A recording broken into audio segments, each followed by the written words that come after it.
Blender tutorials की श्रृंखला में आपका स्वागत है। यह ट्यूटोरियल ब्लेंडर 259 में यूजर प्रेफरेंसेस विंडो के बारे में है।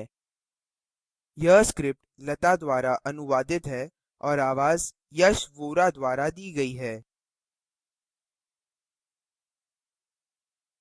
इस ट्यूटोरियल को देखने के बाद हम सीखेंगे कि यूजर प्रेफरेंसेस विंडो क्या है। यूजर प्रेफरेंसेस विंडो में उपलब्ध विभिन्न ऑप्शंस कौन से हैं और यूजर प्रेफरेंसेस विंडो का उपयोग करके ब्लेंडर इंटरफेस को कस्टमाइज कैसे करें। मैं मानता हूं कि आप ब्लेंडर इंटरफेस के बेसिक एलिमेंट्स के बारे में जानते हैं। यदि नहीं, तो कृपया हमारा पहला ट्यूटोरियल देखें, basic description of the blender interface. Blender interface के ऊपरी बाएं कोने में फाइल पर जाएं।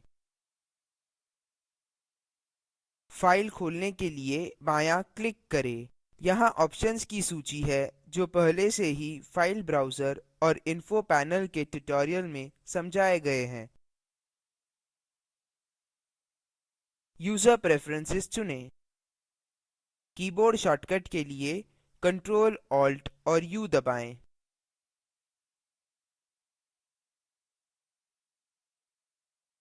यह यूजर प्रेफरेंसेस विंडो है। यूजर प्रेफरेंसेस विंडो के ऊपरी बाएं कोने में इंटरफेस पर जाएं। इसमें ब्लेंडर इंटरफेस को कस्टमाइज करने के लिए कई ऑप्शंस हैं। बुनियादी आवश्यक ऑप्शंस पहले से ही डिफ़ॉल्ट रूप से सक्रिय है। डिस्प्ले मिनी एक्सिस 3डी व्यू के निचले बाएं कोने में मौजूद मिनी एक्सिस के साइज को नियंत्रित करता है। डिफ़ॉल्ट साइज 25 है। मैं ब्लेंडर ट्यूटोरियल्स श्रृंखला में बेहतर देखने के लिए साइज 60 का उपयोग कर रहा हूँ। अब मैं दिखाता हूँ। यूजर प्रेफरेंसेस विंडो बंद करें। 3डी व्यू के निचले बाएं कोने में हम मिनी एक्सिस देख सकते हैं। मिनी एक्सिस ब्लेंडर में 3डी स्पेस के ग्लोबल ट्रांसफॉर्म एक्सिस का प्रतिनिधित्व करता है। ब्लेंडर में एनिमेट करते समय यह उपयोगी है। हम ग्लोबल और लोकल ट्रांसफॉर्म एक्सिस के बारे में बाद के ट्यूटोरियल्स में विस्तार से चर्चा करेंगे। यूजर प्रेफरेंसेस विंडो खोलने के लिए Ctrl Alt और U दबाएँ। रोटेट अराउंड सिलेक्शन सक्रिय करें। यह आपको चुनित ऑब्जेक्ट के केंद्र के चारों ओर घूमने के लिए सक्षम बनाता है। देखते हैं इसका अर्थ क्या है। यूजर प्रेफरेंसेस विंडो बंद करें। 3डी व्यू में लैंप पर दायाँ क्लिक करें। माउस व्हील या बीच के माउस बटन को दबाएं और पकड़कर रखें तथा अपना माउस घुमाएं। हम चुनित ऑब्जेक्ट के चारों ओर घूम रहे हैं। उसी प्रकार कैमरा पर दायाँ क्लिक करें। माउस व्हील या बीच के माउस बटन को दबाएं और पकड़कर रखें और अपना माउस घुमाएं। अब हम कैमरे के आसपास घूम रहे हैं।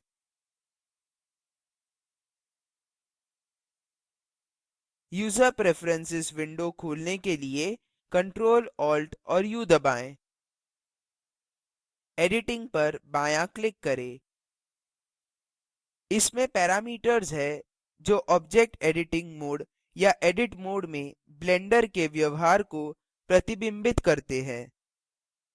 फिर से बुनियादी ऑप्शंस पहले से ही डिफ़ॉल्ट रूप से सक्रिय हो गए हैं। ग्लोबल अंडू अंडू स्टेप्स की संख्या को बढ़ाता और घटाता है, जो एडिटिंग करते समय आवश्यक हो सकती है। इनपुट पर बायाँ क्लिक करें। यहाँ हम ब्लेंडर में उपयोगित सभी कीबोर्ड शॉर्टकट्स को कस्टमाइज कर सकते हैं। एम्यूलेट 3 बटन माउस ब्लेंडर में आपके 2 बटन माउस को 3 बटन माउस का अनुकरण करवाएगा। सिलेक्ट विथ आपके माउस का चुनाव ऑप्शन दाएं से बाएं बदल सकता है। यह बाएं हाथ के उपयोगकर्ताओं के लिए उपयोगी है। इम्यूलेट नमपैड आपके कीबोर्ड पर नंबर कीज बनाएगा जो ब्लेंडर में नमपैड कीज की तरह व्यवहार करेंगे। यह लैपटॉप उपयोगकर्ताओं के लिए उपयोगी है जिनके कीबोर्ड पर अलग नमपैड नहीं है।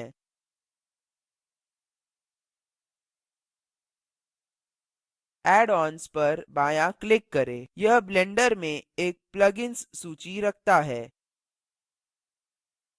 इनेबल्ड पर बायाँ क्लिक करें। कुछ प्लगइन्स डिफ़ॉल्ट रूप से सक्रिय हो गए हैं। अन्य प्लगइन्स संबंधित वेबसाइट से संस्थापित किए जा सकते हैं। उदाहरण स्वरूप, बादलों को बनाने के लिए एक प्लगइन संस्थापित करें। ऑब्जेक्ट पर बायाँ क्लिक करें। ऑब्जेक्ट के आगे अगले त्रिकोण क्लाउड जनरेटर पर बायाँ क्लिक करें। लिंक टू विकी पर बायाँ क्लिक करें। यह लिंक हमारे इंटरनेट ब्राउज़र पर एक वेब पेज खोलता है। मैं फायरफॉक्स 309 इंटरनेट ब्राउज़र का उपयोग कर रहा हूँ। यहाँ हम ब्लेंडर के लिए क्लाउड जनरेटर प्लगइन डाउनलोड और संस्थापित कर सकते हैं। इस पृष्ठ पर दिए गए निर्देशों का पालन करें। यहाँ दिखाए गए स्टेप्स सभी इंटरनेट ब्राउज़र्स में समान हैं। थीम पर बायाँ क्लिक करें। यहाँ आप ब्लेंडर इंटरफेस के प्रत्येक पैनल का रंग बदल सकते हैं। उदाहरण स्वरूप, टाइमलाइन पर बायाँ क्लिक करें। यहाँ आप वर्तमान फ्रेम इंडिकेटर, ग्रिड और साथ ही अन्य सभी एट्रीब्यूट्स का रंग देख सकते हैं। करंट फ्रेम के आगे ग्रीन बार पर बायाँ क्लिक करें। यह ब्लेंडर में कलर मोड विंडो है।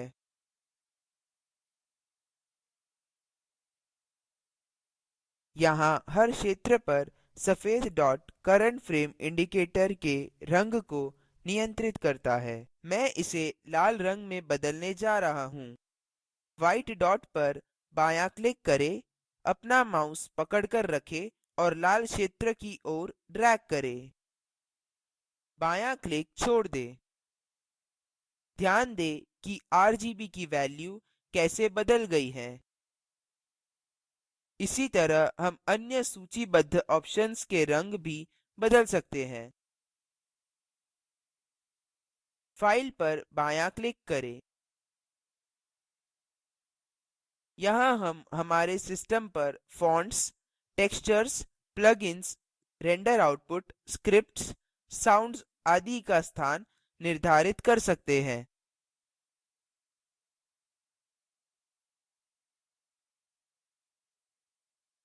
फॉन्ट्स के लिए स्थान निर्धारित करें। पहले रेक्टेंगल बार के दाईं ओर के आखिरी में फाइल आइकन पर बायाँ क्लिक करें। फाइल ब्राउज़र खुलता है। डिफ़ॉल्ट रूप से हम लोकल सी ड्राइव डायरेक्टरी में हैं। विंडोज़ डायरेक्टरी पर बायाँ क्लिक करें। फॉन्ट्स पर जाएँ। स्क्रीन के ऊपरी दाएँ कोने में एक्सेप्ट पर बायाँ क्लिक करें। पहले रेक्टेंगल बार पर एक पाथ प्रदर्शित होता है। ब्लेंडर अब जानता है कि अपने सिस्टम पर फॉन्ट्स कहाँ देखें। इसी तरह दूसरे रेक्टेंगल बार के दाईं ओर के आखिरी में फाइल आइकन पर बायाँ क्लिक करें। फिर से फाइल ब्राउज़र खुलता है। अब हम अपने सिस्टम पर टेक्सचर्स के लिए स्थान निर्धारित कर सकते हैं, जैसे हमने फॉन्ट्स के लिए किया था। क्या होगा यदि मैं टेक्सचर्स के लिए बिना स्थान चुने इस फाइल ब्राउज़र से बाहर निकलना चाहता हूँ? यूज़र प्रेफरेंसेस विंडो पर लौटने के लिए स्क्रीन के ऊपर हेल्प के आगे बैक टू प्रीवियस पर बायाँ क्लिक करें। यहाँ दूसरे रेक्टेंगल बार पर कोई पाथ नहीं दिखाई दे रहा है क्योंकि मैंने कोई चुना नहीं था। सिस्टम पर बायाँ क्लिक करें। यहाँ हम जिस कंप्यूटर का प्रयोग कर रहे हैं उसकी प्रॉपर्टीज के अनुसार ब्लेंडर सेटिंग्स कस्टमाइज कर सकते हैं। ब्लेंडर में डिस्प्ले के लिए DPI फॉन्ट साइज और रेजोल्यूशन बदलता है। ब्लेंडर में डिफॉल्ट DPI 72 है। ब्लेंडर ट्यूटोरियल्स श्रृंखला में बेहतर देखने के उद्देश्य से मैं DPI 90 का उपयोग कर रहा हूँ। निचले बाएं कोने में सेव एज डिफॉल्ट का उपयोग ब्लेंडर इंटरफेस में अपने कस्टमाइज्ड परिवर्तन सेव करने के लिए किया है। कीबोर्ड शॉर्टकट के लिए Ctrl और U दबाएं। अतः यह यूजर प्रेफरेंसेस विंडो के बारे में बुनियादी जानकारी थी।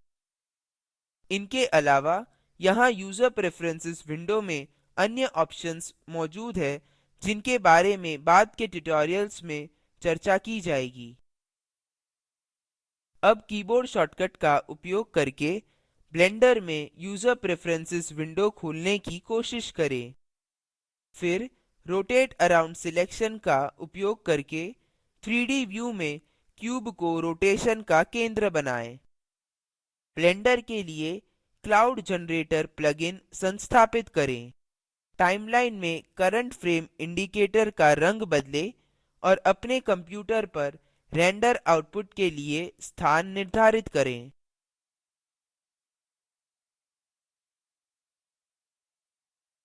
और यह यूजर प्रेफरेंसेस विंडो के इस ट्यूटोरियल को पूर्ण करता है। यह प्रोजेक्ट आईसीटी के माध्यम से राष्ट्रीय साक्षरता मिशन द्वारा समर्थित है। इस पर अधिक जानकारी निम्न लिंक्स पर उपलब्ध है oscar.iitb.ac.in और spoken-tutorial.org/nmeict-intro। Spoken tutorial project spoken tutorials का उपयोग करके कार्यशालाएँ भी चलाता है। उनको प्रमाण पत्र भी देते हैं जो ऑनलाइन टेस्ट पास करते हैं। अधिक जानकारी के लिए कृपया contact@spoken-tutorial.org पर लिखें। हमसे जुड़ने के लिए धन्यवाद।